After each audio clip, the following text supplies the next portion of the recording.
Hello chaps and chapettes, how's it going? Screezilla here, and I hope you're all well.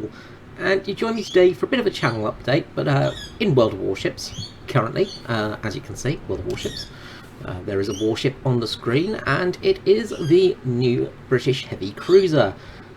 The British heavy cruiser in question being HMS Devonshire, one of the county class cruisers. Now, if you've been on the channel for a long time and also can hear me over the top of the birds that are currently sitting outside squawking constantly, you will know that I have done a video on the county class before. Actually, I did a county class on the Kent subclass of... I did a video on the Kent subclass of county class cruisers, and the reason I did that one is because I did a video on HMS Berwick, which is a ship that my granddad served on, and I wanted to do a video about that because, well, how could I not want to do a video about that? So the London class, which is what the Devonshire is based off of, is slightly different. It had torpedo bulges removed from memory. It was slightly faster, a few changes around the area, but no major changes. Really, the biggest sort of changes were sort of changes in turret layout, smokestack layouts, things like that. When you get things like the Norfolk class and stuff like that, I believe they changed the funnel layout off the top of my head. This is off the top of my head stuff, which is always terrible and usually wrong. Of course, they did go through a myriad of changes as well. Originally, they were equipped with good old 50 caliber machine guns for the anti-air, as well as a couple of 20 and 30 millimeters, 40 millimeters, sorry.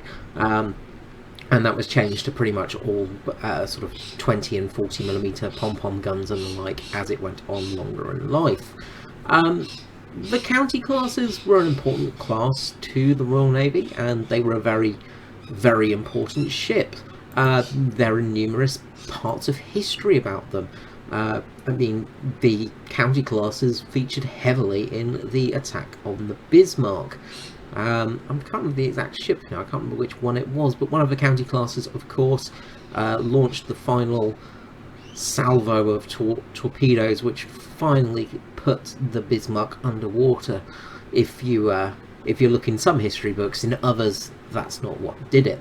Of course, gotta love history, sometimes makes it hard. I'm trying to think exactly which one it is now, and I think it was Sussex? I think it was one of the S's.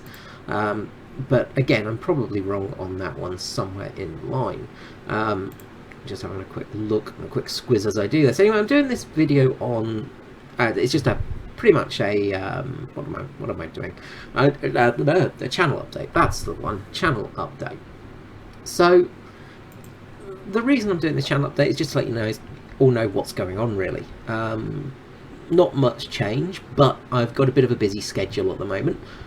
You will see a link in the description of the video for SimShed Broadcasting, which I will be commentating for this year. Yes, I'm doing commentary again for the ANZCAR series, which is a series based on the American NASCAR series Cup, the Cup car series, the top class, and basically it's all about very fast cars going around on ovals most of the time, and there are a couple of road races.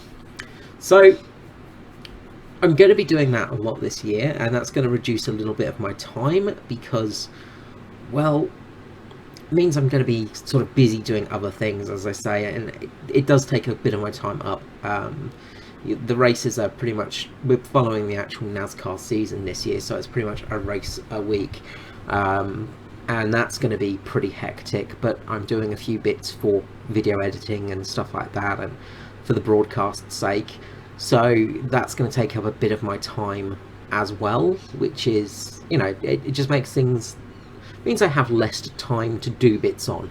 I'm also looking at getting a starting a second channel soon, just mainly to focus on some very, very terrible movies and stuff like that. That's something that will be coming in the future. I thought I'd actually do it on the second channel rather than have it on here, sort of clogging up what this channel is all about. So, you know, little things like that are in the works. For movies, for instance, I'm looking at things that star, you know, Bruce Lee. I didn't mispronounce that, by the way. I do mean Bruce Lee, as in Bruce L.I. not Bruce Lee. Whenever I talk about these movies, people think, no, you mean Bruce Lee? And it's like, no, oh sweet sour child, you do not know how bad these movies can be. You do not understand the horror that I have seen in my life in bad movies. You know, and when I say bad movies, I mean bad movies that are kind of awesome, but also they're terrible. You know, the biggest one that people go for are things like The Room and all that kind of stuff, Samurai Cop. They are amazingly bad movies, and there's something just beautiful about them, especially Samurai Cop was one of my all-time favourites. But there's other things like Hollywood Cop, which people don't really know about, and Hollywood Cop is basically the prototype to Samurai Cop. Yes, this guy made more movies, and then there's Killing American Style, which is oh glory of glory bad movies. It's just it's special. It's special in that way that you would say, yes, my child is special. Yeah, one of those kind of movies. Anyway, moving on slightly. So yeah, it just means there's going to be a little bit less output from me this year, and by less output I probably mean about one video a week, maybe fortnightly. We've got an Izmail over there, one of the big Russian battleships, which is always terrifying because those things are very good in the game. Of course, the Russian battleships didn't have such a good time in reality, mainly because lots of Stukas decided to drop bombs down the funnel, which caused a few of them to go boomity boom, and then the rest of them were kept in port because they didn't want to lose them. So, you know, the Russians' effort in World War II on the high seas were not stellar. They weren't great. They didn't produce some great ships. You know, it's one of those weird things. They had some ships, a bit like the Russo-Japanese War. They had some ships, sure. You know, the Black Sea Fleet and, you know, the Atlantic Fleet and the Pacific sort of areas and all that kind of thing. And they had those ships. They were terrible ships, but they were still ships. And then the Japanese quickly blew them all up, and then the Russians didn't have any more ships, so they needed to get some more ones. And yeah, you know, Russia, basically just Russia. You know, great on ground tactics, not so great on the old sea tactics sometimes. Anyway, the things that I'm going to be looking at this year is going to be sort of, you know, I'm going to try and do some more history of videos, stuff like that. I'm just going to be focusing on history aspects, I think, a little bit more. I might do a few gameplay videos and stuff like that. You know, some of the usual little things that I tinker with. But okay, just pausing here for a second, because we've got a fig tree in our front garden, okay? And if you don't know, birds like figs. They're sweet, they've got things in them, and of course, you know, bird eats it, eats a seed, poops it out, seed spreads, more trees. You know, the good old sex life of a tree, basically. Anyway, which means that outside my bedroom window, there are currently, lift up the blind slightly, there are about 15 lorikeets out there, which are like little parroty things, and there are pigeons and galahs and magpies and every other bird known to the human race. I'm pretty sure there is a vulture out there as well at the time, because it sounds like there is possibly even an emu on the roof, because I can hear something quite loud and heavy on the roof. So every bird known to mankind is currently in the front garden talking. So it's made it quite hard to make videos, because I don't like waking up early, mainly because I'm quite sick, but, you know, early mornings, who wants to do that? And, well, the birds all come out in the evening, which is when I generally make my videos, so anything I make past, you know, about 3 o'clock in the afternoon is just filled with birds, which is just the best of fun.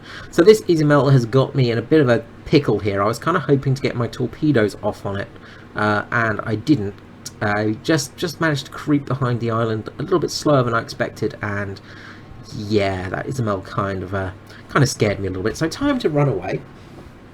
So yeah, history. So one of the first videos I actually want to work on is Something that actually Drachenfell was talking about. If you don't know Drachenfell, look him up. He's much better than me, and he is actually good at history. Drachenfell, of course, is a YouTuber who makes history on naval conflicts and knows a lot more than me, which isn't hard, really. I'm one of those kind of people with history that, look, I know a little about a lot and a lot about a little. I'm a very sort of... I'm not what you would call I'm an amateur historian. That's the thing. It's not a thing of it is an amateur historian. I don't have any actual by the way, watch this Fuso here. It absolutely kicks ass. Amazing job from that Fuso. It got 2 battleships either side of it, Ismail and a Congo, and if we actually spin around, keep the camera on it, the Ismail is dead, and soon will be the Congo, and that Fuso survives it. Absolute bollocks of steel on that guy. Fantastic job. So, yeah, thank you, Fuso. You really helped me out there, and I was trying to get back around to get out there to help him with some anti-aircraft, because the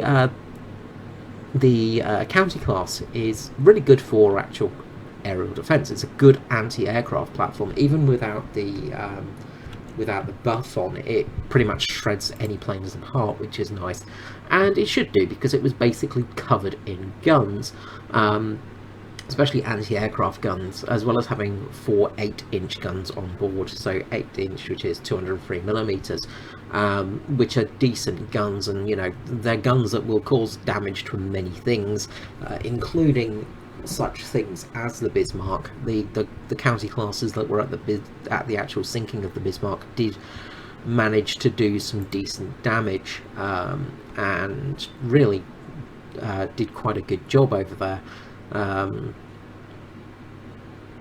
Was it the Suffolk? Is that the one I'm trying to think of?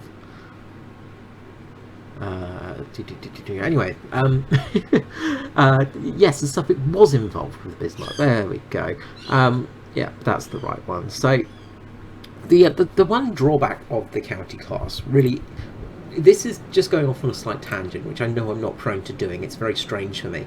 If you look at the county class, it's a relatively normal looking ship. However, the sides are extremely bloody high. This ship sits out the water quite high, and it's got a very flat side of the ship, which means if you're trying to get up there, especially if you've just been sunk in a ship, which happened to the Bismarck, spoiler warnings, I know, Bismarck got sunk, who would have thunk it? But basically, the county class cruiser on hand at the time, and I think it was the Suffolk that was there off the top of my head, it probably wasn't, but it was one of the county classes anyway, was there rescuing survivors, of course, as any ship would do. The Germans actually were a bit worried, and we get a Ranger, by the way, here. We get a appearance of an aircraft carrier, so we're using HE, and we get some HE citadels there, some nice glorious damage to farm. Oh, this is a juicy target. But there are a couple of cruisers to the left of me, and a battleship to the right, and here I am stuck in the middle channel, just harvesting aircraft carrier damage. But anyway, to cut a long story short, or a short story long, I don't know which way I'm doing, basically when the survivors of the Bismarck, what was it, about 100, 200 of them? It was a very small amount, unfortunately. Crew of 2,600 strong, pretty much only a couple of hundred survived. So I guess it had a similar fate to the Hood in that respect. Yeah, but slightly better survival rate on the Bismarck, I guess.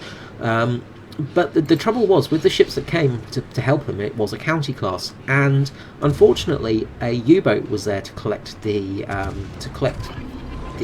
battle, the battle logs from the Bismarck, because the Bismarck knew it was not going to survive this. So the captain, and it was it Shears or Lutz, wasn't it? Yeah, Captain Lutz or Admiral Lutz, one of those two. He basically called for a submarine to come along and pick up the battle orders that he had left out in the sea to be picked up by a submarine, and it did its job. It did actually pick him up, but the trouble was the spotter on board the county class saw the submarine, and so the captain on the county class said, Nope, we're not sitting around here because the county class did not have any anti-submarine equipment on board. It wasn't designed to go sub-hunting. So it basically ended up having to basically leave the area and leave survivors in the water, which was unfortunate, but it did try and save the rest. The trouble was, though, that people had to climb up the actual side of the ship, and of course that was very hard on a county class because they were horrible ships to climb up. If we look at the Buddy Oin here, which we'll see coming around in a moment, it's quite low in the water, whereas the county class is very high, so you can sort of see the problem here. Now, we've got a Buddy Oin here with torpedoes, and myself with torpedoes. The match is almost over. There's 2 ships left, him and me. So we're both getting our torpedoes on target. We launch torpedoes, off they go. And whose torpedoes hits first? Mine hit first, and the game ends just there. Match over. Yes, match over, just there, right there. And I actually survived the match, which is just brilliant. I killed him and survived the match. Which is just hilarious. So yeah, that was kind of a very enjoyable moment for me. Just because the fact I actually survived the game, despite blowing up in quite spectacular fashion just at the very, very end there. So anyway, I'm going to start ending... Oh, sorry, I got a lot of what I was talking about with Drakenfell. He was talking about sort of reenacting a battle where... a sort of alternate history battle where the Bismarck actually left Germany with the Scharnhorst and Gneisenau in tow. So the actual proper battle fleet that they wanted. Because originally it was going to leave with Scharnhorst and Gneisenau, but of course they ended up getting damaged. And if you watched my Gneisenau video, you know that the Gneisenau will just manage to run into everything possible and damage itself. Always. It's a self-harming ship. And just ended up not being able to get there. So it was just the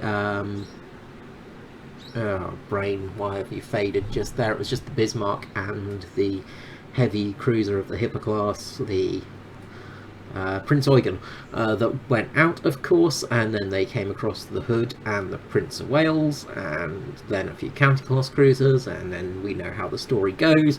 Anyway, what we want to see is if basically the fleet sailed out as was hoped by Mr. Hitler, if the British response would have survived it. Now, the British response would have been a lot higher, of course, because seeing one battleship and one cruiser, they went, alright, we'll just send the Hood and this lovely new Prince of Wales out, because, you know, it's our new battleship, they'll be fine, and it's the lead ship as well, it's the pride of the fleet, the Hood, she'll be fine.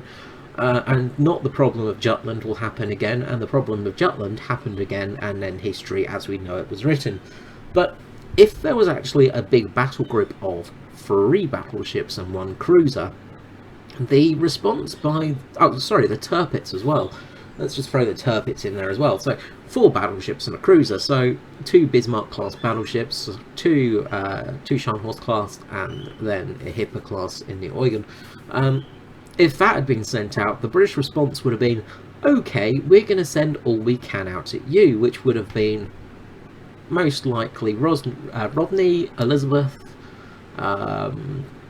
the 2 battle cruisers, I can't remember the class now, 2 battle cruisers, the Hood, of course, and a couple of other ships as well, because there were a few county classes lurking around there and other ships. So it would have been a fairly big fleet action. It would have been similar to the battle in World War One. So it's really just a what-if scenario, and I kind of want to do that video using Atlantic Fleet, so you might see that in the next coming weeks. But anyway, I'm going to end here. That's enough of me talking and babbling on. I hope you've enjoyed this little video. I hope you sort of understand what's going on in the future, and don't panic, this channel is not dead. And I apologise if you're in the Discord as well. It is dead, but it's not completely dead, but it's pretty dead. Just because not using it that much, and look, that's kind of what happens sometimes. It's just going for a little bit of a flat spot at the moment, just because I am so busy.